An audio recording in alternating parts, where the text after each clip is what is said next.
I guess it's fine, but it's very safe.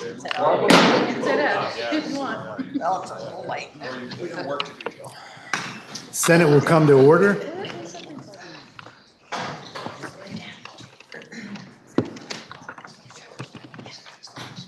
We'll begin with a moment of silence in lieu of a devotional.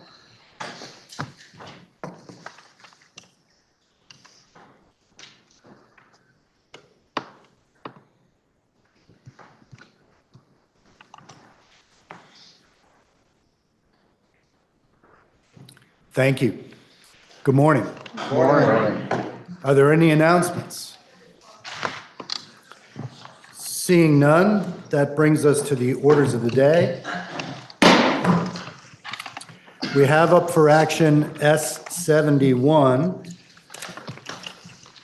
an act relating to consumer data privacy and online surveillance.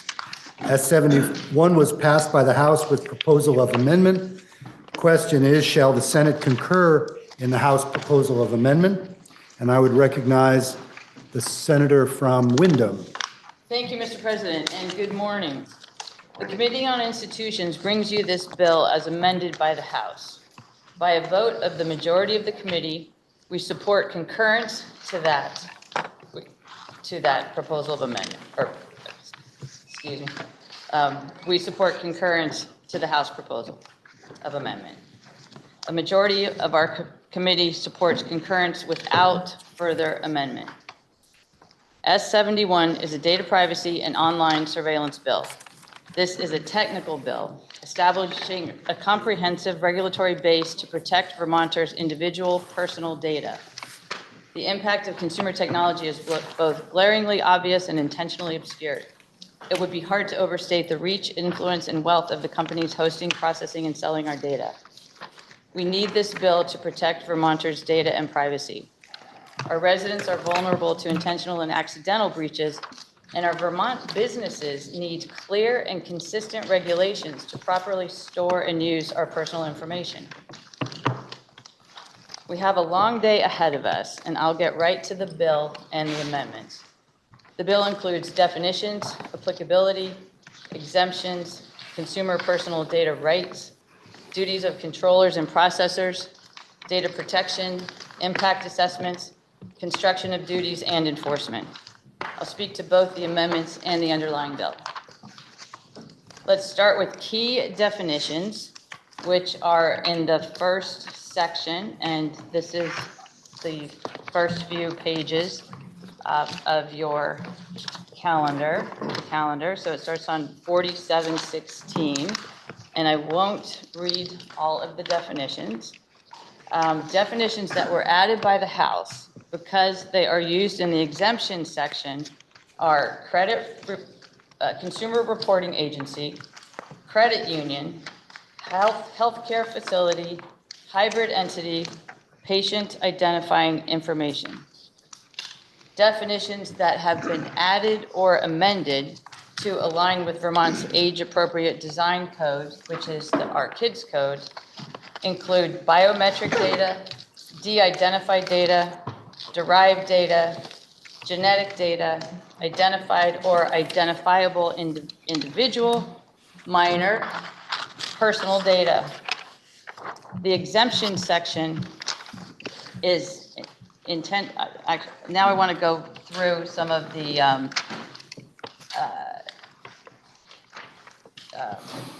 definitions to make sure that we know the ones that we're going to be covering. Consumer means an individual who is a resident of the state. Controller means a person who, alone or jointly with others, determines the purpose and means of processing personal data. Identified or identifiable individual. That means an individual who can be readily identified directly or indirectly, including by reference to an identifier such as a name, an identification number, precise geolocation data, or an online identifier. Personal data, this is the one of the, all of these are important in various ways. Personal data means any information, including derived data and unique identifiers, that is linked or reasonably linked alone or in combination with other information to an identified or identifiable individual or to a device that identifies, is linked to, or is reasonably linkable to one or more identified or identifiable individuals.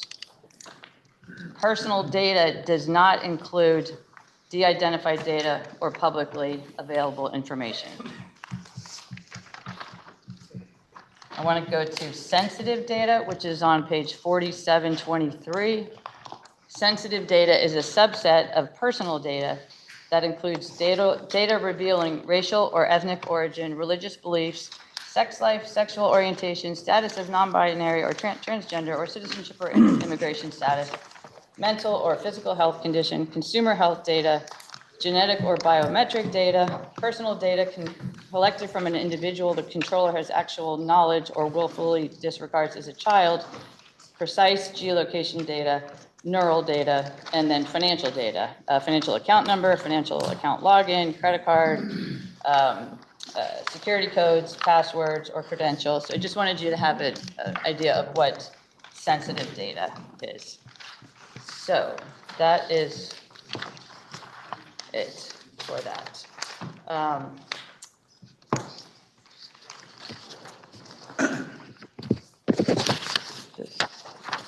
The applicability section is the next section, and this was amended by the House.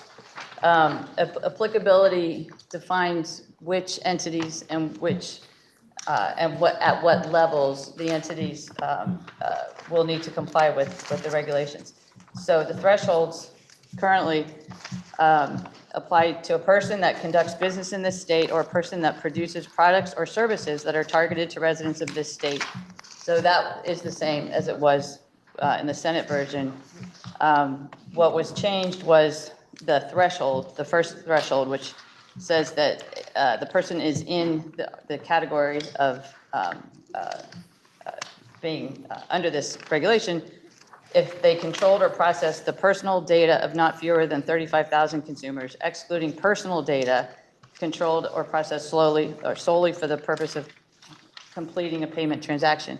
And this was in the Senate, it was 100,000 individuals.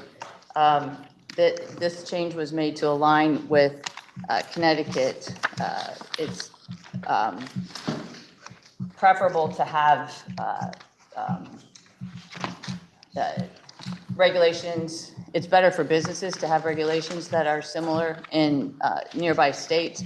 And so we typically look to Connecticut. There's a Connecticut 25 update, which is going to be effective July of this year, so that's less than 2 months. And this aligns with that, so that businesses have more predictability. Okay.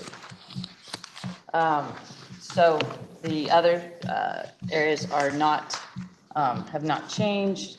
The exemptions section is intended to be comprehensive and narrow, which is very challenging. The House took extensive testimony over the past 2 years to determine these exemptions. There are 5 pages of exemptions. Most of them are exempt because the entity that they work through or with, the data is regulated elsewhere, typically by the federal government. Okay. The section on page 4729 is the consumer personal data rights section. And this is a critical section because this says why we are doing this, the importance of this bill. And it says, it enumerates the rights of individuals. And I have a handout on that if anyone would like to get more information. But the 7 rights generally are the right to confirm if a controller is processing the consumer's personal data and any access to that data. Number 2 is the right to correct inaccuracies in their personal data. Number 3 is the right to delete personal data provided by or obtained about the consumer. Number 4 is the right to obtain a copy of their personal data processed by the controller. 5 is to opt out of the processing of their personal data that is used for targeted advertising, sale of the personal data, or profiling in automated decisions of legal events. And I'll get to that definition. 6, if their data were processed for an automated decision, question the result, be informed of the reason, review the data. And if the decision included housing, allow correction of the data. 7 is obtain a list of third parties to whom the controller has sold the consumer's personal data. Okay, so next are duties of controllers, and this starts on 4733. And so these are the processes that most controllers are already using, but it describes what their responsibilities are.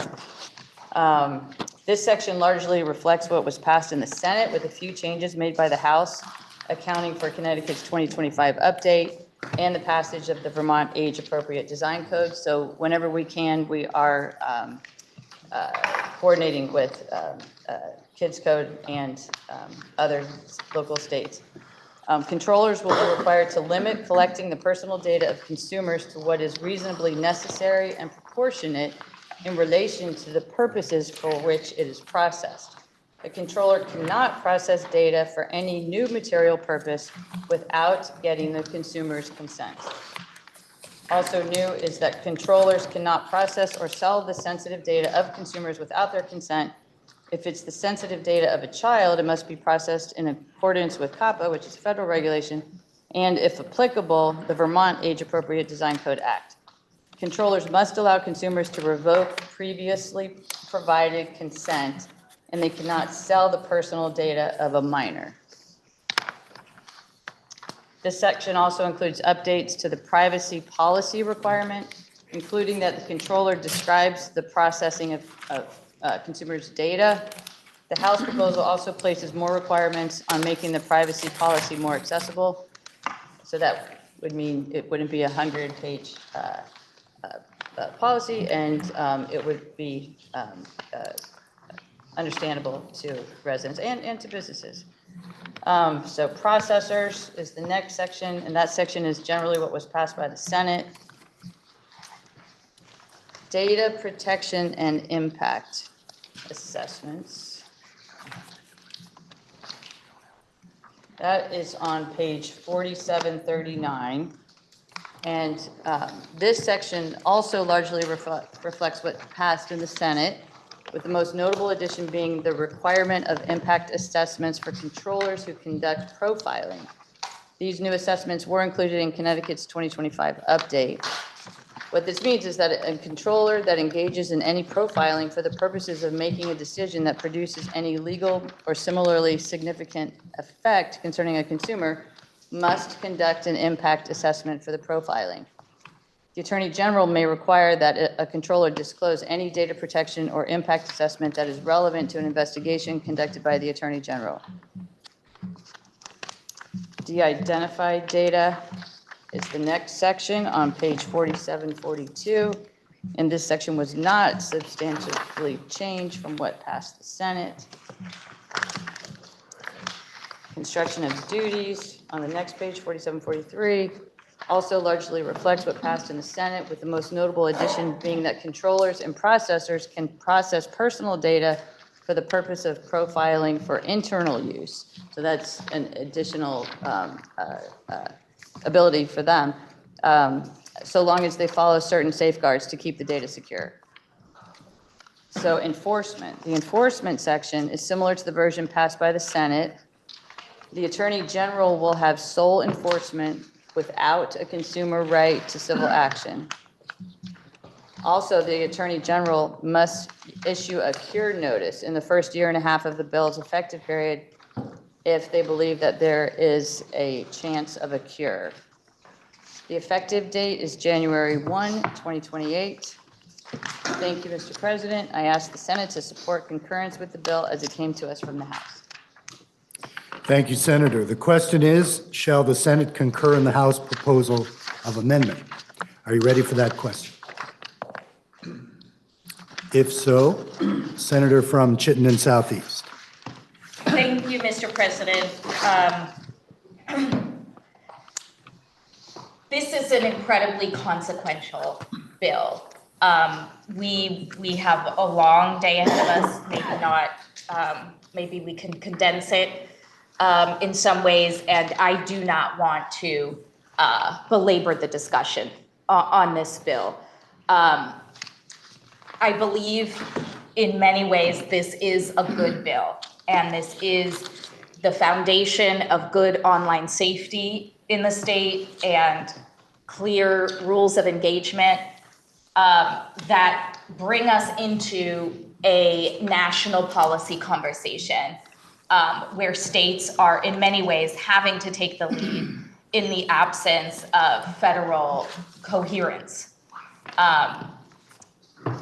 That coherence is probably more of a danger than anything else. And so our committees have had a long, years-long conversation about how to join that conversation responsibly.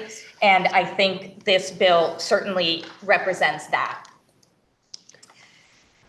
Mr. President, there is a battle going on inside of me because I've survived in this building, mostly for better or worse, trying to have a dangerous level of knowledge about things. That's one of the first things I was told when I was 22 can help you make a difference, is to know things inside and out and be able to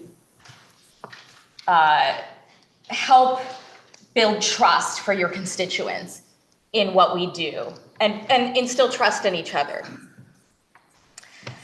I know that if I were to amend this bill in any way, that I would largely take responsibility for it not passing. And that's too big of a burden for me to bear on what is hopefully our last day of session.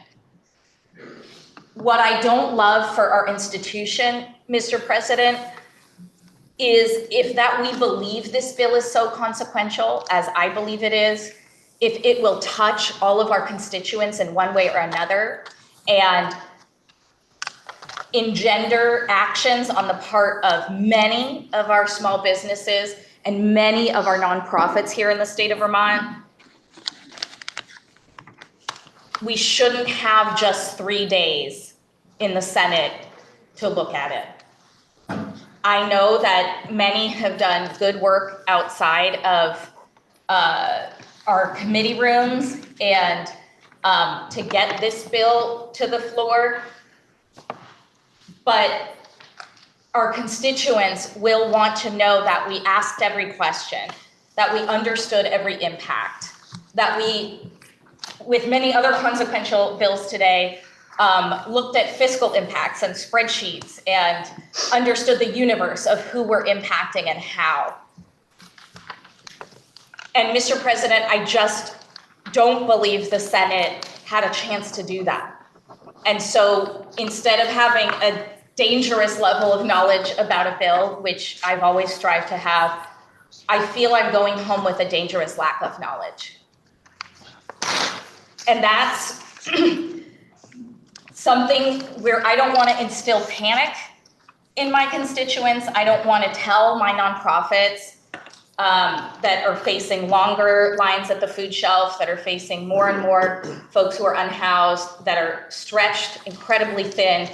I don't want to tell them, I don't know what we mean by sensitive data. I don't know what the 3,000 person threshold looks like. I don't know how much it costs to comply with this law. And so instead, what I want my message to be today, as I vote yes on this bill, is that we are committed to figuring that out next session. We are committed to figuring that out in the next 18 months. And I say that because we had 2+ years or more to think about how this impacts the business community. And so the business community was very much at the table in crafting protections around consumer data that work, that make sense, and are about really limiting the collection and the sale of data in that commercial transaction. But Mr. President, we ourselves as lawmakers ask for good data. We ask to understand the demographic impacts of what we do. We ask to make sure nobody is left behind. We ask a lot of our nonprofits, and they fill in a lot of gaps that government doesn't. And I just don't want us to leave this conversation as one of the first states who include nonprofits in our data privacy legislation and lowering the threshold for what it means to collect and retain sensitive data. I don't want us to have had a very brief conversation with our nonprofits before that goes into effect. I want us to understand the full impact of what we were doing. I want us to listen to our nonprofits. They have bent and bent and bent, and the ones that are the smallest and the least able to pick their heads up and even read this bill and understand what we're doing are the ones that will break under the weight of compliance on this bill. And so my overall philosophy when we've looked at data privacy has been that we can't constantly look at the metas and the mega churches of the country and think we're going to get to them without burning a hole right through our smallest businesses and our smallest nonprofits. And so I am committed, Mr. President, to making sure I understand the full impact of what we are enacting for 18 months from now and coming back next session, if I am fortunate enough to do so, to really hear that impact and to really listen with an open mind to our smallest businesses and nonprofits, and to make sure that we get this right in an environment where all of our civil society is hanging on by a thread, where there are so many unknowns for them, where $20,000 hiring a lawyer is a luxury that many cannot afford. And those are often the voices we hear least in this building. So, Mr. President, with that, I thank the Institutions Committee. I thank everyone who's worked on this bill for getting it to a place where it is foundational and methodical. And I just hope we continue to take that approach that we will trust and then verify, Mr. President. Thank you. Thank you, Senator. Question is, shall the Senate concur in the House proposal of amendment? Are you ready for that question? If so, all those in favor signify by saying aye. Aye. All those opposed, nay. No. The ayes appear to have it. The ayes do have it, and you have concurred in the House proposal of amendment on S71. We have up for action now S313, an act relating to transforming Vermont's career technical education system. S313 was passed by the House with proposal of amendment. The question now is, shall the Senate concur in the House proposal of amendment? I would recognize the senator from Rutland, Senator Williams.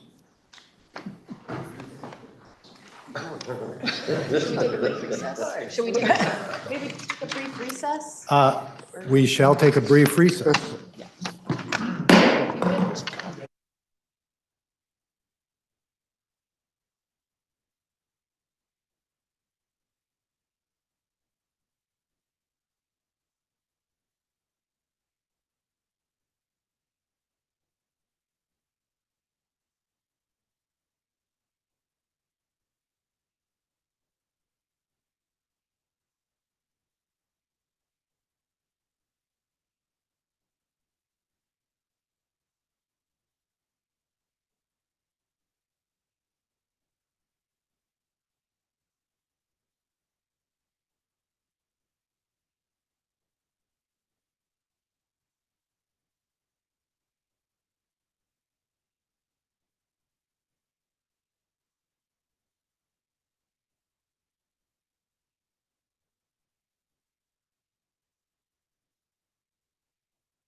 Senate will come back to order.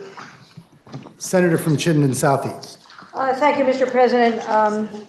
I request that we pass over S313, move on to JRH 12, and then move to confirmations after that, Mr. President. Thank you very much. So we will postpone action for the moment on S313 and move to JRH 12. JRH 12 has been read already and is set forth in yesterday's journal, which you have before you. If I might offer just for information's sake, this joint resolution comes to you at the request of the House. The State House will be facing construction in the summer. As you know, the House committee rooms are sometimes up sets of stairs. They have some disability concerns about that. And so they wanted to amend the joint rules to allow for meetings to take place in places where those folks will be better accommodated. So I will read you the piece from the journal.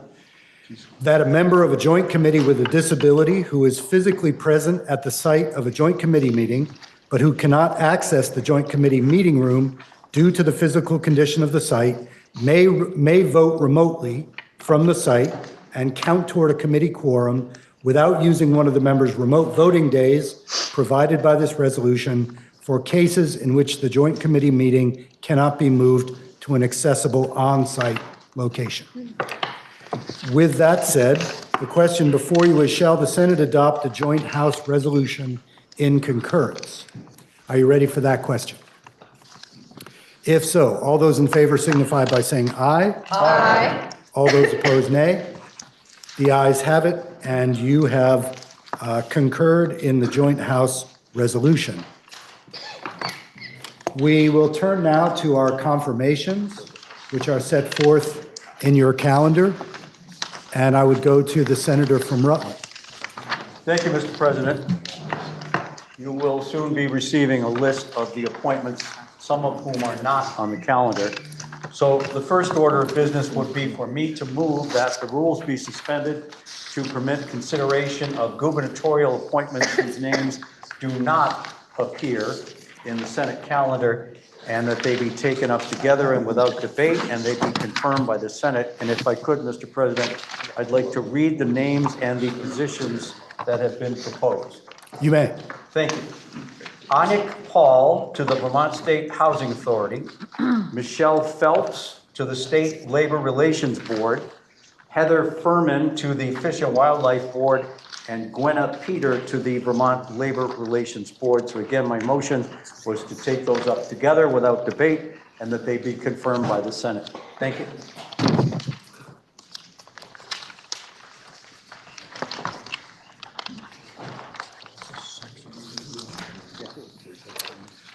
I will declare a very brief recess.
Senate will come back to order. Senator from Rutland. Thank you, Mr. President.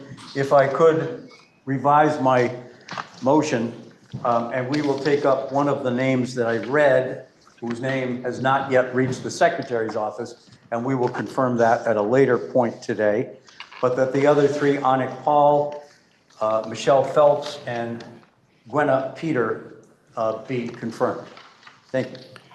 Senator from Rutland has moved that our rules be suspended in order to permit consideration of gubernatorial appointments whose names do not appear in the Senate calendar, though you have a list before you now. Those appointments are Anik Paul to the Vermont State Housing Authority for a term from August 27, 2025 to February 28, 2030. Gwenna Peters, State Labor Relations Board from May 23, 2025 to June 30th, 2027. And Michelle Phelps, State Labor Relations Board, July 15th, 2025 to June 30th, 2031. And I believe the senator has also moved that they be taken up together and without debate, and that they be confirmed by the Senate. Yes, Mr. President. Are you ready for that question? If so, all those in favor signify by saying aye. Aye. All those opposed, nay. The ayes have it, and you have confirmed Anik Paul, Gwenna Peters, and Michelle Phelps. Senator from Chittenden Southeast. Mr. President, at this time, would it be appropriate to pick up a bill that is on notice or? Senator, we actually have another group of confirmations, and then I will go to you Got it. immediately thereafter. Senator from Rutland. Thank you, Mr. President. So I further move the rules be suspended. All gubernatorial appointees who appear in the calendar on page 4777, whose names are not underlined, be taken up together and without debate, and that they also be confirmed by the Senate. Thank you. Senator from Rutland has moved that the rules be suspended and that all gubernatorial appointees who appear in the calendar today, whose names are not underlined, be taken up together and without debate, and that they be confirmed by the Senate. Are you ready for that question? If so, all those in favor signify by saying aye. Aye. All those opposed, nay. The ayes have it, and you have confirmed the names in the calendar of gubernatorial appointees who are not underlined. Senator from Chittenden Southeast. Mr. President, I have two choices. One is to message our actions just taken on S71 and JRH 12 to the House forthwith. Or we could also move to pick up a bill that is on the notice calendar. If I might amend your motion to suspend the rules Yes. in Mr. order to... President, I would like to suspend the rules. Which of my two choices would you? I will take them in the order you offered them. All right. So the motion, as I understand it, is that the Senate suspend its rules in order to message the actions just taken on S71 and JRH. 12 to the House forthwith. Yes, Mr. President, that's fine. Senator from Chittenden Southeast has moved that the Senate suspend its rules in order to take the actions just taken on S71 and JRH 12 and message them to the House forthwith. Are you ready for that question? If so, all those in favor signify by saying aye. Aye. All those opposed, nay. The ayes have it, and you have messaged our actions on S71 and JRH 12. If I might inquire briefly of Senator Williams, is there a plan for S313? Yes, sir. Mr. President, I'm waiting on the sections that I'm responsible for. It'll be a short time. Senator, to clarify, when you say you're waiting on it, I'm meaning waiting on it, yes. it is not ready for, It is not ready. okay. Thank So you we very can much. Pass over it Please. for right now. Thank you. Thank you, Mr. President. Senator from Chittenden Southeast. So, Mr. President, H 949, pending notice on the calendar for action, I move that we suspend the rules to take that bill up regarding homestead property tax yields, non-homestead property tax rate, and technical changes to education finance this time.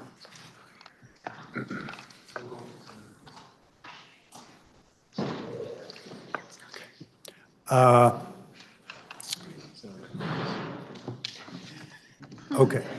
Senator from Chittenden Southeast has moved that our rules be suspended in order to take up H 949, an act relating to homestead property tax yields, the non-homestead property tax rate, and technical changes to education finance at this time pending notice on the action calendar. Are you ready for that question? If so, all those in favor signify by saying aye. Aye. All those opposed, nay. The ayes have it, and I will ask for a very brief recess for the Chair of Finance to make a report.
Senate will come back to order.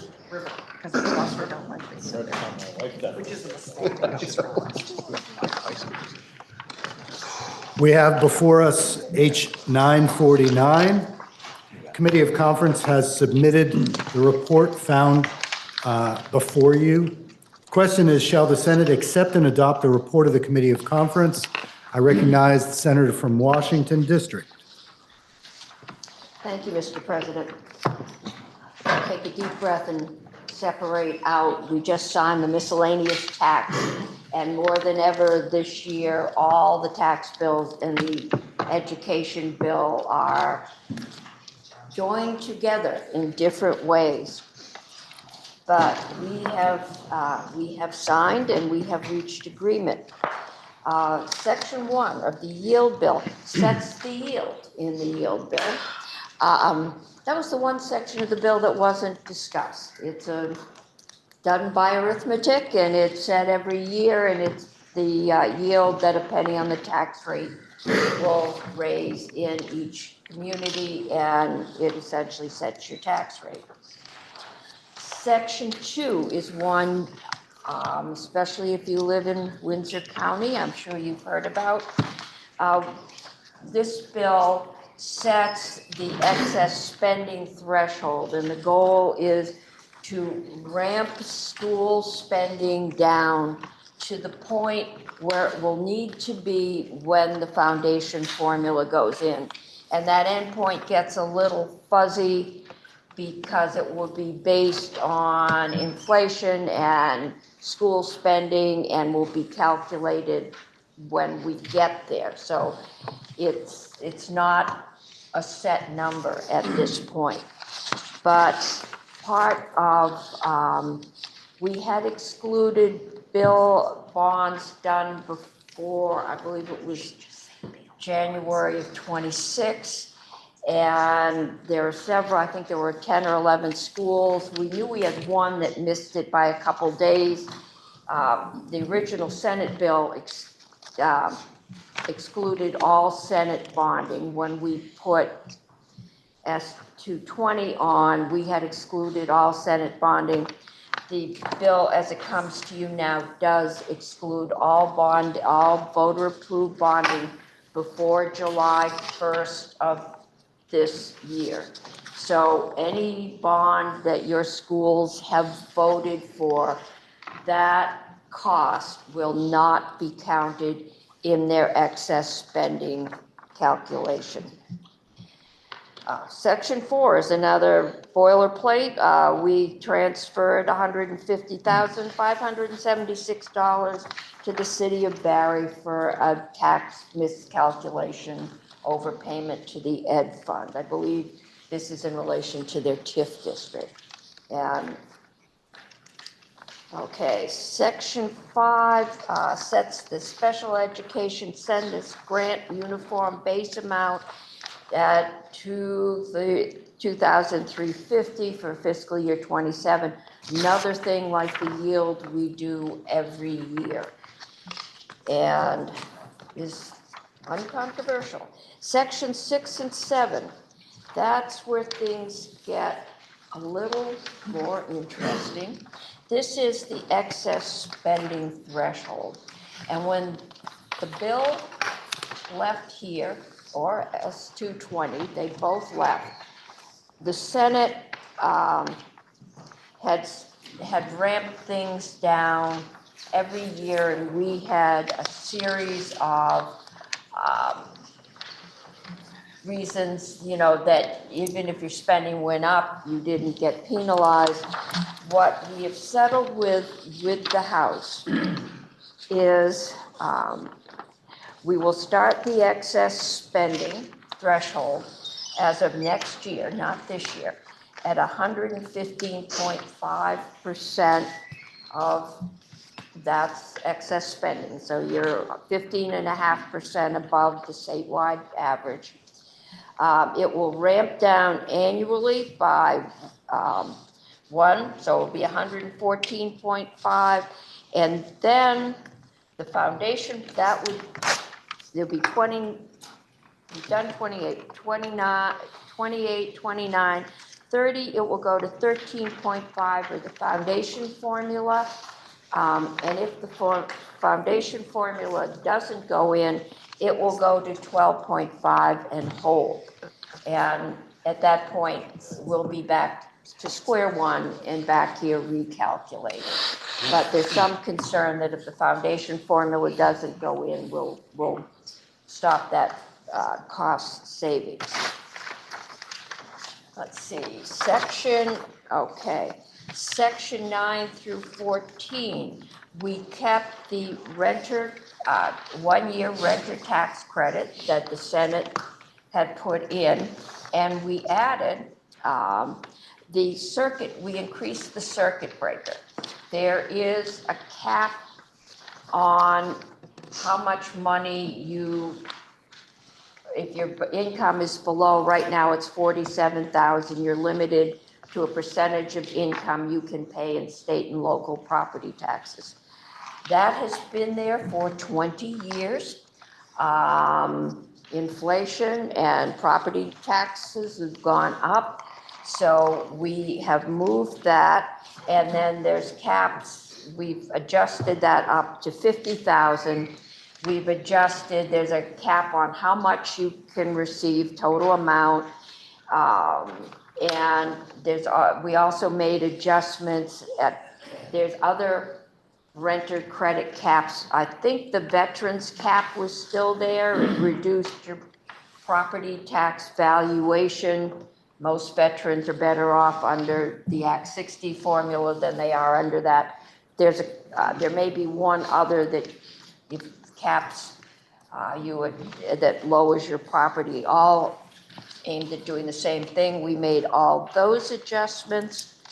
And then section 15, at the behest of the House, we know that there are many schools that tuition their students.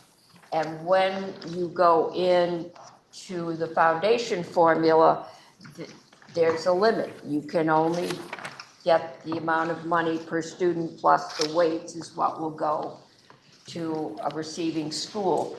And there was some concern, and we know there's some concern right now, that some tuitioning schools are being charged excessively high in tuition, and concern that perhaps as we put the pressure on public school spending, that some of those public schools might see a way of increasing tuition to other students that come in from other public schools and increase that tuition. And so we have limited the tuition spending for 2 years till we get to the foundation formula. We have increased that the tuition in public and independent schools, they cannot increase their tuition more than the percentage that last year's education spending increased. So the thought is, as we put the downwards pressure by ramping down that excess spending threshold, that pressure will lower the spending overall, and that will have put a cap on tuition. We tried several measures to do that. This one turned out to be one that could be calculated without hours at a computer. It was fairly simple and would be easy for schools to figure out. And I believe, Mr. President, that is it. I have given you a copy of the Ed Fund Outlook and the Joint Fiscal Office fiscal note. And I also have, and you'll have to read the top, the secretary hasn't passed out, because I know you're all going to go look at your schools, a list of all the schools, what their spending is, who hits what impact. And one is as the bill came from the Senate, the other is as the bill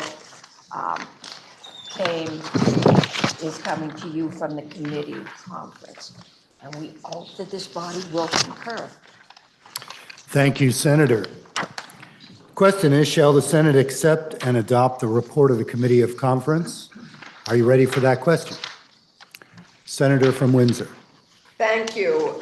We so appreciate the work of the Hill Conference Committee. I appreciate what hard work it was. We appreciate, in particular, the extension of the period that bonding is enabled to be excluded from the excess spending penalty. I think many of us in this room feel that construction dollars and education dollars are two different things and should not be included in the excess spending penalty at all, but there we are. It is where it is. I think our question is that, Windsor District is just hammered in this bill, and just hammered generally. No other district or county is so deeply impacted, which is a big challenge for the three of us as we weigh how we're going to vote on this. And I would ask the chair of the conference committee if we can have any insight as to why, in particular, the Windsor district, given there are many other districts that spend significantly on their schools and not necessarily inappropriately, I do not feel that any one of our schools, I have such faith in the work that our school boards are doing, trying to rein in costs, because they're all clear on the consequences if they aren't. I'm just curious. Senator, would you like to interrogate the chair? May I interrogate the chair of the conference committee, please? Chair will be interrogated. Thank you. I'm just curious if you have any insights as to why the Windsor district in particular is just so hammered in this construct. Thank you. I will be honest, I didn't realize how hammered Windsor was until I got mine and went down and looked at Washington and saw all these schools that were over the threshold. And then I said, they're not mine. And realized that it was Windsor who's right under Washington. And the Committee of Conference really hasn't had time to go into individual. We were told that there were several members on the House Committee that represent Windsor District. And there was some thoughts that that district does a lot of tuitioning, and the cap on tuitioning cost was hoped that it might help. And then not including the bonding we knew would help at least one district. But we really didn't, it wasn't our chore, I think, to analyze why that particular district stands out. Yeah, thank you. That's an interesting answer. It's most interesting because the school that's the most impact, which is the school that I live in Woodstock, we do not tuition. And most of the towns in and around, we benefit from tuition dollars from tuitioning towns around us, but they are not part of our supervisory union. So that is what puzzles me even further is our district, our supervisory union is mostly made up of towns that do not tuition. They're all proud public school districts. So that is equally puzzling. So thank you. I think we will have to just weigh it as the chips have fallen. But I do think it would be great to find out and get a better sense from both our legislative council and our joint fiscal office what it is in particular about Windsor District that's really having such an impact. Thank you. Senator from Rutland. Thank you, Mr. President. If I may, just a comment. I'm not asking to interrogate. Just a comment on Section 2, the school excess spending. It is kind of an odd change to move the date relative, the threshold date. I understand the necessity, but relative to school construction bonding from here forward, we really need to focus our efforts on a vision of regional high schools. And hopefully now the The stake has been set, the line has been drawn, and we can make that appropriate focus on applying school construction bonding to regional high schools. Thank you, Mr. President. Thank you, Senator. Question again, shall the Senate accept and adopt the report of the Committee of Conference? Are you ready for that question?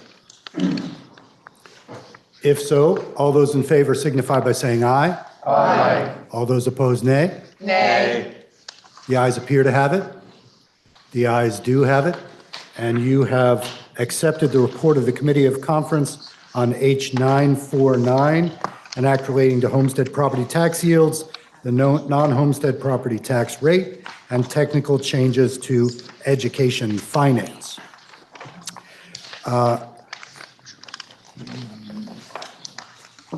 With that said, Senator from Chittenden Southeast, did you want to make a motion to adjourn to 1 p.m.? Thank you, Mr. President. Exactly what I was thinking. So I will move that pending announcements, the Senate stand in recess. Did you want recess or adjournment? 6:46. Oh, yeah. Senator, I would just ask, would you like to message our actions on H949 prior to a recess motion? Yes, Mr. President, I would ask that we suspend the rules to message our actions as taken on H949 to the House forthwith. Senator from Chittenden Southeast has moved that Senate suspend its rules in order to message the actions just taken on H949, an act relating to homestead property tax yields, et cetera, to the House forthwith. Are you ready for that question? Senator from Caledonia. Thank you, Mr. President. House Republicans will meet briefly over this corner after we recess here. Or Senate Republicans, sorry. Would you like that prior to the suspension motion? I'll do that after the suspension. Sorry about that. Thank you. So the senator from Chittenden Southeast has moved that the rules be suspended and that our actions on H949 be messaged to the House forthwith. Are you ready for that question? If so, all those in favor signify by saying aye. Aye. All those opposed, nay. The ayes have it, and you have messaged our actions on H949 to the House, and I will declare a brief recess in order to... No, I just need to meet with my group after we're done here. Yeah. In that case, I would go back to the senator from Chittenden Southeast. So, Mr. President, at this time, I would move that the Senate stand in adjournment until 1 p.m.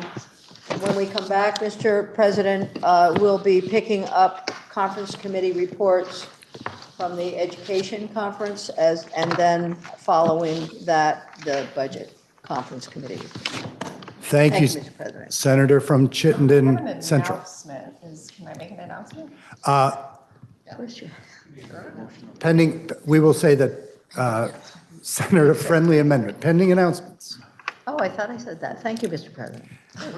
I didn't hear. Are there any announcements? Yes, there Senator is an from Chittenden announcement. Central. I know it's a heavy day, we're making a lot of big decisions, but I am offering a little light entertainment. A few months back, there was a birthday in the chamber, and some of us had written some poetry to memorialize that day.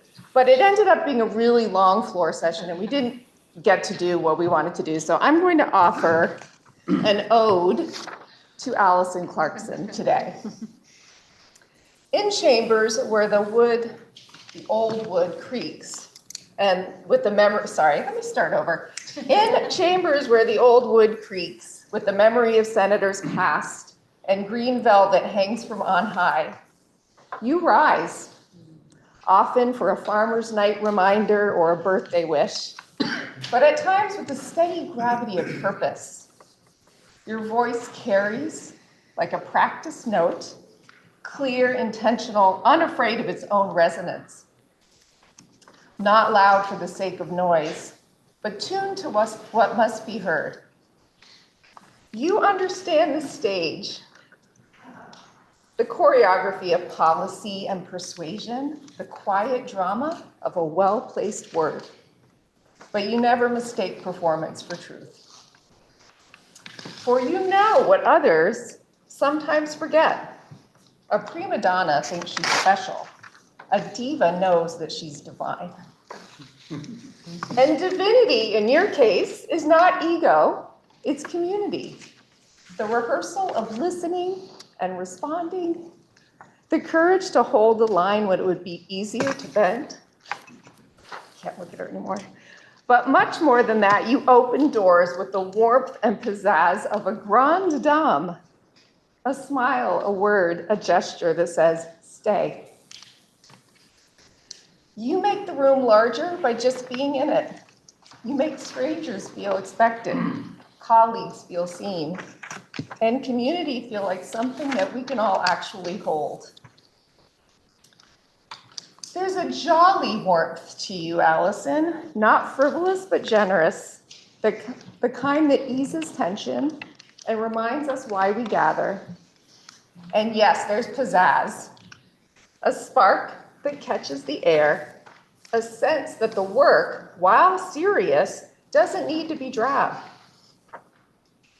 So let the record show, more than votes and bills, Allison Clarkson, not prima donna, but diva, the real deal, the first to welcome newcomers, to embrace old friends,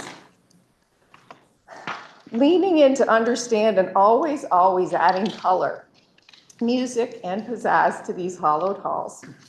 I will miss you, Allison. We will miss you.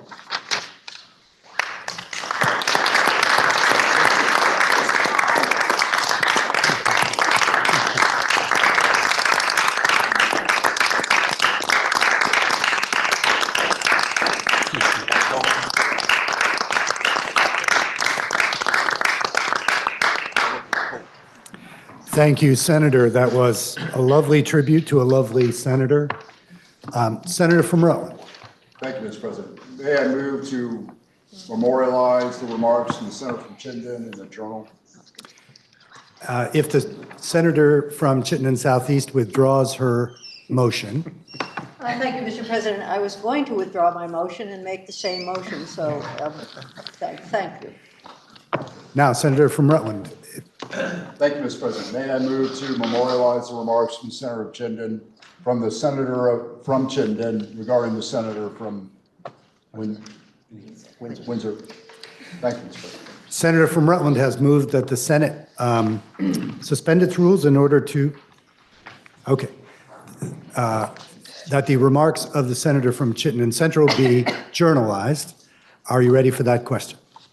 If so, all those in favor signify by saying aye. Aye. All those opposed, nay. The ayes have it, and you have moved to journalize the remarks of the senator from Chittenden Central. Senator from Chittenden Central, Chittenden Southeast. Thank you, Mr. President. At this time, I move that the Senate stand in adjournment till 1 p.m. pending announcement. Are there any further announcements? Senator from Chittenden Southeast. Since we're doing okay on time, Mr. President, I was going to come up with a poem for other senators not coming back, but it wouldn't be nearly as eloquent, so I won't do that. But instead, if you all recall, we actually went till May 30th last year, so that was our last day, so Friday, May 30th. And that's actually my wife's birthday, and I gotta say, it's been a busy week. I haven't gotten her anything, so I figured I'd just stand up on the floor and just say happy birthday to my lovely wife, Kim, and that way I can say I did it. Thanks, Mr. President. Senator from Washington. I have no poem or birthday wishes. Thank you, Mr. President. I want to invite members of the Senate down to the Senate committee room for our second annual attendance competition that our committee assistant runs. So she has our chalkboard, which normally is our agenda, is a scoreboard for the entire year on the attendance. I'd like to say it was close, but there is a clear winner. And it's quite striking how well some did and how poorly others did. So I invite you to go down there and look at the scoreboard and the Senate appropriations. I have heard, Senator, that those numbers are being questioned. Senator from Grand Isle. Thank you, Mr. President, and I'm not rising to question that. But I want to thank the Senator from Chittenden for the reminder, because if you remember last year, my wife's birthday is the same day. And thanks for reminding me of that. I'll be shopping tonight. Senator from Washington. Thank you, Mr. President. There are many nice shops in downtown Montpelier. And Senate Finance will try and meet at 12:30. We got delivered 3 appointments like Tuesday. And I know at least one is done. I don't know if we can get it, but I'll try and get them out if possible. Yes, Senator from Orange. Thank you, Mr. President.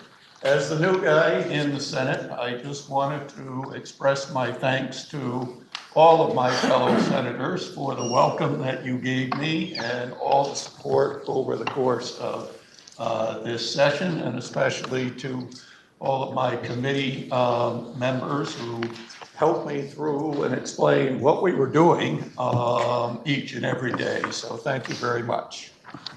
Thank you, Senator. Senator from Windsor. Be remiss if I did not stand and say thank you all. I thought I had a remark for later tonight, but maybe I will just, I may save that. I just want to remind you that a 14-minute long legislative slideshow awaits you in a quiet moment, now that you may have a few, in the Cedar Creek Room. And I am so honored by that lovely poem. Thank you, Senator from Chittenden Central. That was really a gift. Well aimed. My heart is full. Thank you, Senator. Are there any further announcements? Senator from Washington. Thank you, Mr. President. I would love to meet with the members of Senate Natural Resources and Energy after whatever caucus happens that is happening. So maybe like 11:40, perhaps. Thank you. Are there any further announcements? Senator from Chittenden Southeast. Mr. President, just to clarify, the Democrats have no plan to caucus. So that corner is available should committees like to use it to convene. Certainly, we have a little bit more of a ways to go, so senators can be in touch if you'd like to meet. But we are not caucusing, and it seems there's a lot of people who are busy and have a few more things to attend to before we adjourn. Are there any further announcements? Seeing none, the Senator from Chittenden Southeast has moved that the Senate stand in adjournment until 1 p.m. Are you ready for that question? If so, all those in favor signify by saying aye. Aye. All those opposed, nay. The ayes have it, and the Senate will stand in adjournment until 1 p.m.